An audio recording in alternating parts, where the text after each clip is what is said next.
मला ना actually social media प्रचंड शिव्या असतात. शिव्या म्हणजे श्राप पण असतात. कमाल लिहून आलेलं आहे की पब्लिक आम्हा तिघींना काहीतरी फेकून बिकून मारू शकते, इतकी मजा येणार आहे. म्हणजे कमळी या मालिकेत ट्विस्ट अँड टर्न्स येत आहेत आणि आत्तासुद्धा एक मस्त सीन आपल्या भेटीला येणार आहे. पण एक खास गोष्ट म्हणजे आज साईबाबांच्या मंदिरात हा सीन घडतो, त्यामुळे आरतीचाही लाभ मिळाला आहे आणि पॉझिटिव्ह वातावरण आहे. आणि अशा पॉझिटिव्ह वातावरणात जरी स्क्रीनवर निगेटिव्ह कॅरेक्टर करत असली तरी मुळात खूप पॉझिटिव्ह असणारे व्यक्तिमत्व माझ्यासोबत आहे. सुषमाताई म्हणजेच रागिणी. खूप स्वागत. कशी आहे? मी मस्त, कमाल दे धमाल. जसं मी म्हणाले की ऑन कॅमेरा जितकी निगेटिव्हिटी तू पसरवतेस तितकी ऑफ कॅमेरा इतकी पॉझिटिव्हिटी येते तुझ्याकडे बघून. आणि आय मस्ट से की तुझं स्क्रीन प्रेझेन्स इतका सुंदर दिसतो. क्या है ये सुंदरता का राज? आई बाबा, आई बाबा आणि पॉझिटिव्ह राहणं खूप मजा येते. म्हणजे मम्मी पप्पा म्हणजे माझ्या पप्पांसारखी स्पेशली दिसते. Yes yes. तू आपल्याच पॉडकास्टमध्ये म्हणाली होतीस की तुझा बेबी 3 महिन्याचा झाला आणि तू लगेच कमळी या मालिकेत रुजू झालीस. सो आता बेबी कसं आहे आणि कसं म्हणजे मॅनेज? आत्ताच त्याचं मी जायवळ केलं आहे. आता तो माझा शाकाल झालेला आहे. माझी जसं स्प्रिंग बेबी कृष्णा होता तो शाकाल झालेला आहे. मी घरी गेल्यानंतर शाकालला बघत असते. बरं, आणि तो ॲक्च्युली खूप पॉझिटिव्ह आहे, त्याच्यामुळे मला काम करायला पण खूप मजा येते. या वयातच तो तुला सपोर्ट करतो फुल.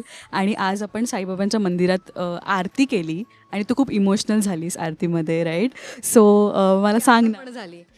कसे माझ्या आई बाबा मी कधी पाहिले नाहीत. आणि आम्ही लहानपणापासून जेव्हा पण शिर्डीला गेलो ना, तेव्हा मम्मी असंच म्हणायची की मी माझ्या बाबांकडे घेऊन चालली आहे. मग आमच्या डोक्यात लहानपणापासून हेच होतं की शिर्डीचे जे आजोबा आहेत ना, ते ॲक्च्युअल माझे आजोबा आहेत, म्हणजे माझ्या आईचे वडील आहेत. तर तोच अजूनही तसंच ते झोन आहे माझं की ते माझे आजोबाच आहेत. हां, त्याच्यामुळे ते. आणि खूप खरं सांगू, आता 4-5 महिने झाले मी शिर्डीला गेली नाही, तर ते थोडंसं असं होतं ना की आजोबा दिसले, फायनली दिसले. आणि ही मूर्ती इतकी सुंदर आहे, अप्रतिम मूर्ती आहे. ते डोळे इतके जिवंत आहेत ना की असं वाटलं खरंच ते समोर बसले आणि असे हसतायत माझ्याकडे बघून, काय गं कशी आहेस. मग तिथे मला तिथून सांगतात, सुषमा रडू नकोस, क्लोज चालू आहे. मी कंट्रोल नाही होतं, करू काय, असं झालं. ॲक्च्युअल आपला सीन चालू होता ज्यात तुला रडायचं नाही आहे. ॲक्च्युली तुला राग किंवा तुला ते करायचंच नाही आहे जे तू सुषमा म्हणून करतेस. पण तो सीन करताना किती डिफिकल्टी येतात. म्हणजे मुळात आपण तो माणूस नसतो, पण तो सीन आपल्याला इतका हेवी वाटतो कधी कधी. आज हा एक सीन होता, असे किती सीन तुझ्या वाटत? असे बरेच सीन येतात. म्हणजे एखाद्यावर अत्याचार करायचे म्हटल्यानंतर थोडं प्रेशर येतं. पण एक सांगू का, ॲज अ कलाकार जेव्हा मेकअप आमच्या चेहऱ्याला लागतो तो ऑटोमॅटिकली त्यातली सुषमा साईडला होऊन जाते आणि रागिणी येते. तर त्याच्यामुळे ॲक्टिंग करताना तेवढी डिफिकल्टी येत नाही. कारण आम्हाला जेव्हा तो कॅरेक्टर एक्सप्लेन केला जातो की ही अशीच आहे, तर एक कॅरेक्टर आम्ही जिवंत करतो आपल्या आतल्यात, तर होऊन जातो. तू इमोशनल झालीस, ही एक आपली बाजू असते ना, ती प्रेक्षकांपर्यंत जात नाही. आणि आत्ता सगळे प्रेक्षक तुम्ही मंदिराच्या बाहेर आलात आणि सगळे भेटायला येत होते, फोटो काढायला येत होते, ते तुला एक काय सांगत असतात? किंवा इतर ठिकाणी जातेस तेव्हा त्यांचं एक काय सांगणं असतं रागिणी? रागीण मग मला ना ॲक्च्युली सोशल मीडिया प्रचंड शिव्या असतात. शिव्या म्हणजे श्राप पण असतात. परंतु जेव्हा मी प्रत्यक्षात त्या प्रत्येकाला भेटते, तर त्याबद्दल तुम्ही खूप छान आहात, पॉझिटिव्ह आहात, दिसायला खूप सुंदर आहात, किती छान, तुमची ॲक्टिंग खूप छान आहे, तुम्ही प्रत्यक्षात जसे आहात तसे नाही आहात, म्हणजे थँक्यू, एवढंच बोलते. ऑन कॅमेरा मुलगी आहे अनिका, ती इतकी इनोसेंट आहे ना, रिअल लाईफमध्ये इतकी इनोसेंट आहे जी. सांग मला तुमच्या बॉन्डबद्दल, ते ऑफ कॅमेरा कसं आहे? ऑफ कॅमेरा उलट जास्त आमचा बॉन्ड स्ट्रॉंग आहे. ती खरंच माझ्या मुलीसारखीच आहे आणि तिला मी ट्रीट पण तशीच करते की ती माझी बेबीच आहे. आणि ती जेन्युअनली विलनची भूमिका करते, पण प्रत्यक्षात ती अक्षरशः एक छोटंसं क्यूट बाळ आहे, जिला जगाचं काही ज्ञान नाही आहे, तिला कोणाबद्दल जलसी नाही आहे, स्वीट आहे, ती इथेच बसलेली आहे. आणि नाही, फार गोड आहे ती मुलगी, जेन्युअन आहे. सरोज परत आली आहे. आता रागिणीचं कुठेतरी राजनच्या आयुष्यातलं महत्त्व कमी होणार आहे का नाही, काय? माझं स्पष्ट मत आहे, राजनने मला पैसे द्यावे आणि त्याने त्या सरोजकडे जावं. मला काही प्रॉब्लेम नाही आहे. चला स्क्रीन प्ले बदला पटपट.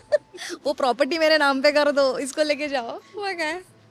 ही मालिका मला असं वाटतं की त्या पूर्ण वीकमध्ये एकदम टॉपला होती. म्हणजे पूर्ण वीक तिने गाजवला आहे. जेव्हा सरोजच्या ॲक्सिडेंटचा सीन झाला, मला सांग, अशा एका मालिकेचा आपण भाग असतो, आपण ठरवलं नसतं की ही मालिका ह्याचं फ्युचर काय असणार आहे. पण जेव्हा हे सगळं सेलिब्रेशन होतं सेटवर आणि तो माहोल असं की अजून आता आपल्याला त्या जोमाने काम करायचं. येस, मजा येते. जेव्हा टॉप कळतं ना की आपला TRP हाय आहे, तेव्हा काम करायचा उत्साह 100 पटीने वाढतो आणि जबाबदारी वाटते की नाही, आता जबाबदाऱ्या वाढत आहेत, तर त्याच्यामुळे ते सगळं सांभाळून घ्यावं लागतं. पण विलनच्या वाटेला ना तो एक थँकलेसवाला कॅरेक्टर आहे विलन म्हटल्यानंतर. तर त्याच्यामुळे किती अजून वाईट करून घ्यायचं त्याचा विचार करत असतो. अजून काय वाईट आपण वागू शकतो हे डोक्यात फिरायला लागतं. हे विसरायचं नाही आहे की हे वाईट वागतात म्हणून कमळी किती चांगली हे आपल्याला दिसतं, म्हणजे तितक्याच पॉवरफुली दिसतं. येस. सो आता हा जो ट्रॅक सगळा सुरू आहे, मला असं वाटतं की लास्ट टाईम सरोजच्या श्राद्धाचा सीन होता, ज्याला मस्त म्हणजे कमेंट झाले होते की हे काय, ते प्रेडिक्ट केलं होतं लोकांनी की सरोज परत येणार आहे आणि आता ते घडतं आहे. कुठेतरी ऑडियन्ससुद्धा ते कनेक्ट असतो त्यांच्यामध्ये की ते प्रेडिक्ट करतात की हे आता घडणार आहे. तुला अशा काही कमेंट्स आल्या DM मध्ये की आत्ता तुम्ही असं वागा किंवा मला ना तुला थोडी लाज वाटते का, तू एवढी गोड बोलतेस, राजनशी का नाही गोड बोलत तू, कमळीशी का वाईट वागते, कमळीशी वाईट वागू नकोस, हे कमेंट्स असतात. तुझ्या मुलीला थोडं शिकव, तुझ्या मुलीवर संस्कार कर, हे कमेंट असतातच असतात. पण खरंच ऑफ कॅमेरा इतकी पॉझिटिव्हिटी येते नेहमी सेटवर तुला बघितल्यावर. सो अशीच राहा आणि ऑन कॅमेरा निगेटिव्ह आम्हाला ती शेड दाखवत राहा, म्हणजे कमी पॉझिटिव्ह वाटेल सगळ्यांना. आता अपकमिंग एपिसोडसाठी ट्विस्ट अँड टर्नसाठी काय अपील करशील की जी टॉपला आहे कमी ती सातत्याने टॉपला? ही जबाबदारी प्रत्येक कलाकाराची आहे जेन्युअनली, छोट्या कलाकारापासून ते मोठ्या कलाकारापर्यंत. आणि प्रत्येकजण आपली भूमिका प्रचंड सुंदर निभावते. कारण कमळी हे कॅरेक्टर खूप पॉझिटिव्ह आहे, गौरी हे कॅरेक्टर खूप पॉझिटिव्ह, अन्नपूर्णा पॉझिटिव्ह आहे. थांब ना, बघते ना किती पॉझिटिव्ह राहत आहेत. माझ्यात कामिनी घुसली. आई आहे, आम्ही फक्त आईचं फॉलो करते, मी काही करत नाही. आई बोलली की हे कर, हे करायचं बस. त्यांच्याशी पण गप्पा रंगल्या तर त्यांनी पण सांगितलं की आम्ही आता प्लॅनिंग करतोय, आता पुढे काय करायचं, आता पुढे काय येईल वाटायला. पण आम्ही सुद्धा वाट बघतोय की तुम्ही समोरासमोर खूप खूप इंटरेस्टिंग लिहून आलेलं आहे.